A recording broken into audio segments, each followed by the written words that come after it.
Oh, hey there. I'm Ned Bowman, and I'm looking for thrashers. Probably won't find any here, though. Closest one might be hundreds of miles away. Roll the footage. GBBO is a non-profit organization of scientists dedicated to furthering bird conservation in the Great Basin and beyond. This is where you'd actually find thrashers. Specifically, LeConte's and Bendire's thrasher. These are both cryptic bird species of the desert southwest, ghost-like, if you will.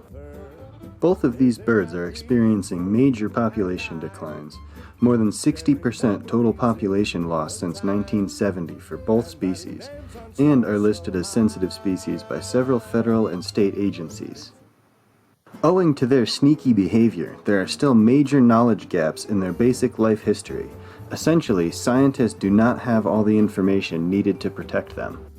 In addition to challenges to research, thrashers are currently facing major threats from large-scale solar development, climate change, wildfire, invasive plants, livestock, and more.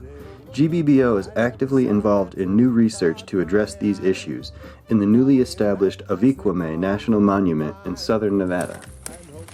Desert Thrashers need your help, and right now you are supporting thrasher conservation by drinking this beer. Thank you for supporting the Great Basin Bird Observatory and Pigeon Head Brewery. Cheers! Sharing memories in real time and writing names on stars so high.